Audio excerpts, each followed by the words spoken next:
Hey folks, welcome back to the Portable Gamer. Welcome back to Farming Simulator 17, and welcome back to the Western Shore. Have I mentioned I love this map?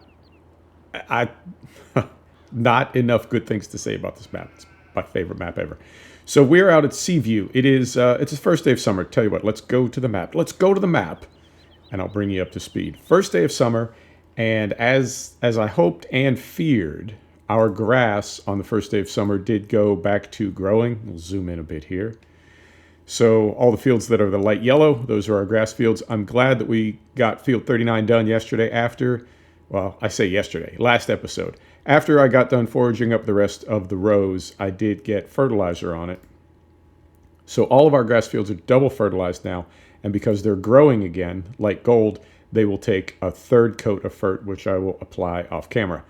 Everything else is growing. Let me turn grass off, save our eyes. Everything else is growing, and nothing is ready to be harvested yet. So all of our canola is dark green, but it is in different stages. So field 49 is a field that we put in last year. That's our winter canola, and it's brown, right? But it's still not ready to harvest.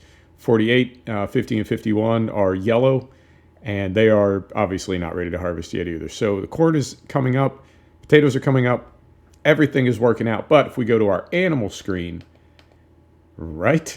So a couple things going on here. I have been feeding animals this morning. It's, I think, just after 6 a.m.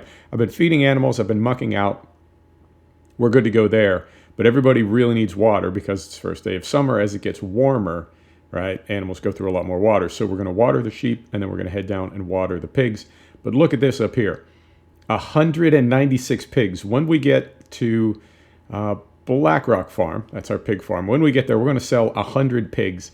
And I believe they are near 2,000 pounds a piece. So we're going to make, hopefully, if the price hasn't dropped, and it may have, but if the price has not dropped, we're going to make about 200 grand this morning.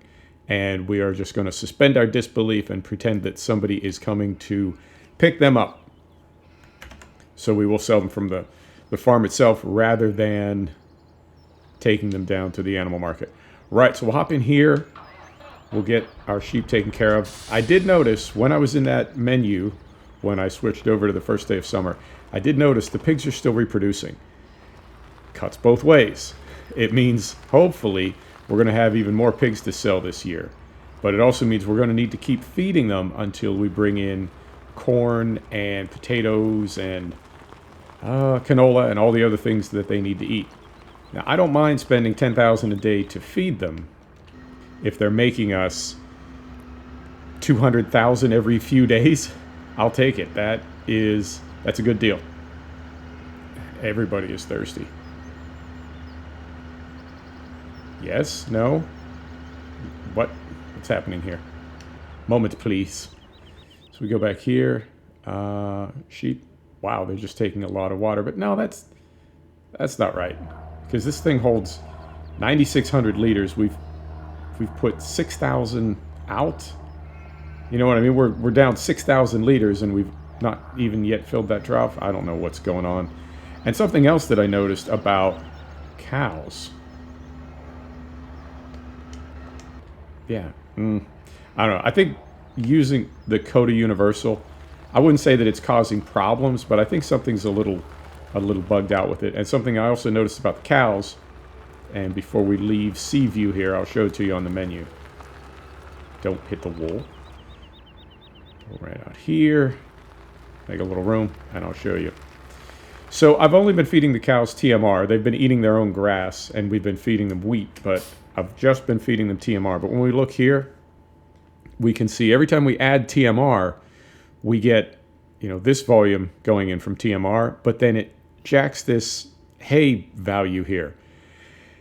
And so what happens is we put in 16,000 liters of TMR, and we only get about 8,000 liters of power food, and then the rest of it goes into this value, which is continuing to grow and will never be depleted. It makes me wonder sometimes if we shouldn't stop feeding them power food and let this hay value come down a little bit. I feel like we're not getting good value for that expensive TMR that we feed them. I don't know. We'll figure it out. So that is, I think that's the overview of the week. I will fertilize our grass fields off camera.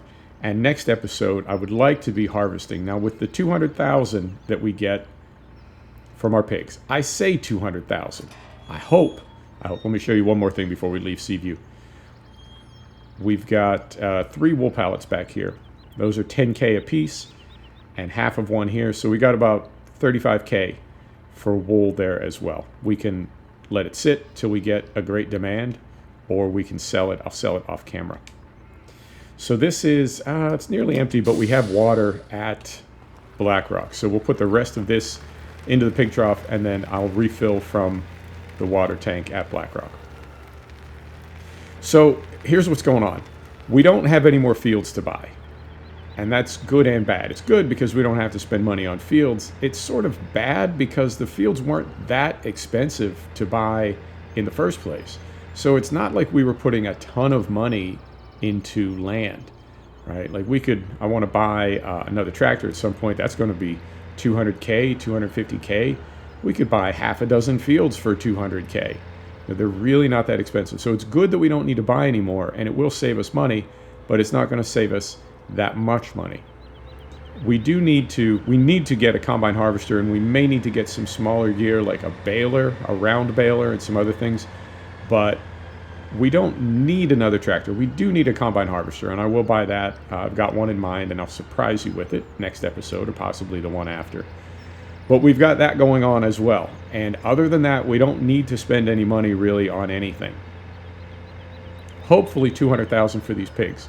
We've got 200,000 plus in chaff down at the BGA. We're going to put another equal amount, 700,000 liters on top of that, which will hopefully give us between 400 and 500,000 pounds for silage later this year. So I think we're out of the woods money-wise. We can pay off, if we wanted to, we can sell these pigs today and we can pay off half our loan. And if we do the same thing in another 4 or 5 days with the pigs, we could pay off the rest of our loan. And we haven't even sold our silage yet. So we're good when it comes to finances. And we talked about, last episode, we talked about what to do next. We could conceivably, because we're not leaving this map. This map is too good and there's too much of it that we haven't seen yet. We could conceivably just pack up everything on these farms and move somewhere else, right? Move to another dairy farm.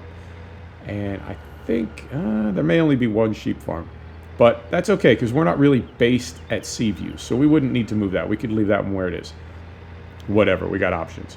But bottom line is, we're going to have more money than we know what to do with momentarily. Obviously, we'll pay off our loan, and we'll buy a combine harvester. Other than that, it's just going to go in the bank, and we'll let it build and build and build. So yeah, really pleased with the way this worked out. Now, I don't know how much of that pig pricing is based on the geomod, or something that the map maker set up in seasons. But I know we are, or I am, for the first time ever, making money with pigs. Happy about that. I am. And I also, I like the spread. I like the way that we've diversified, and I like the way that we started and how the map has grown. It feels like we're telling a story here. It feels like we've got some flow to it and it's going somewhere. You know, I almost want to apologize to you for the Sandy Bay video that I posted, the most recent one that I posted before I uploaded this one. So the last Sandy Bay video, I have to say I was really not happy with it. And it's less Sandy Bay as a map than it is 19. You know, there's so many things about 19 that to me really make it clear that it's a console game and it's fun if you just want to play casually. But to play the way that we're playing now in 17, the Western Shore, to try to play that way on a 19 map, I've found it to be kind of difficult. It just doesn't have the same flow to it. It seems like it moves a little too fast. And even something like buying land, right? That you have to buy a farm with several fields and it's 200,000. It just seems like, I don't know. It's harder to get a good flow going. And I think about the flow that we have on this map, and I don't want to belabor this point, but it feels like we're in a story, right? And the story is how we're growing and expanding, starting from just a couple of fields when we first settled at Bramble Lane.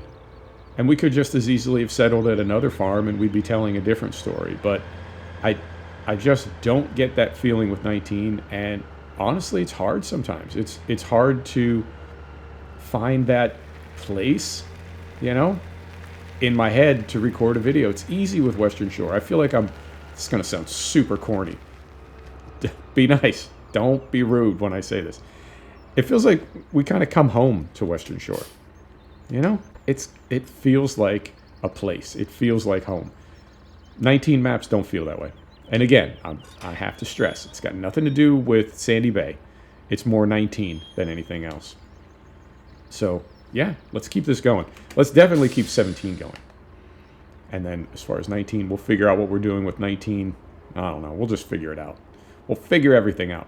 So we got a little bit of water left in here. We'll at least get this into the trough. I don't think our pigs are like dehydrated yet, but we're just about to run out of water. So we'll get this in, and then I will, in fact, I'll leave the Massey in the shed here.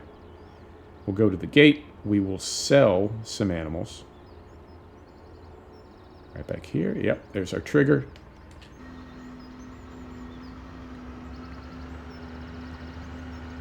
Perfect. Set the brake.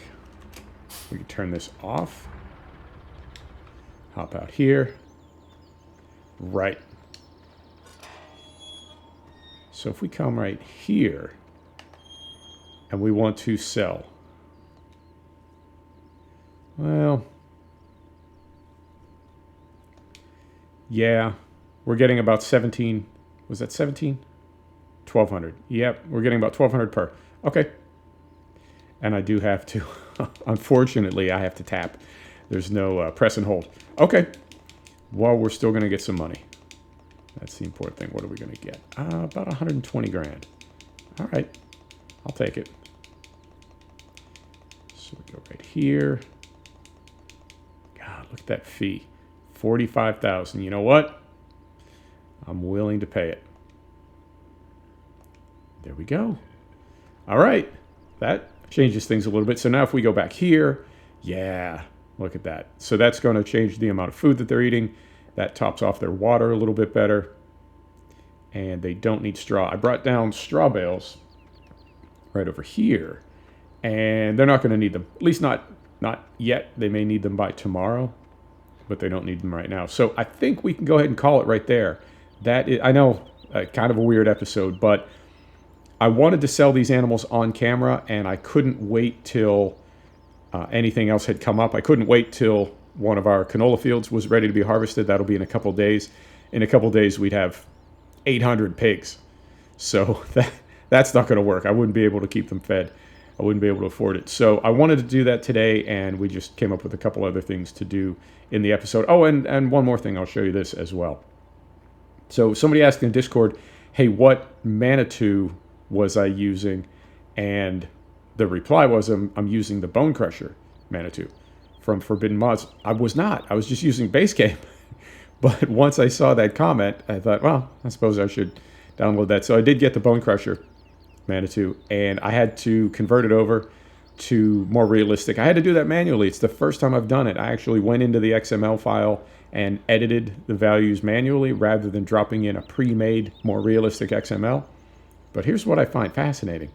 Look at these tires. I feel like I should add a little air to these tires. I mean, I know heavy equipment typically runs very low PSI, but that seems, you know what I mean? Excessively low. I don't know how I feel about that. Anyway, this is the Bone Crusher Manitou, and it is on Forbidden Mods if you're interested in downloading. It's got hydraulic hookups, right? Dynamic hose front and rear. There's another little fitting right over here. So yeah, great tractor. And it's got more tire and wheel options than Base Game. I think that's it. We are done. Folks, thanks for stopping back to check out the Portable Gamer. Thanks for joining us for another episode of Farming Simulator 17. This is the Western Shore. We'll see you next time.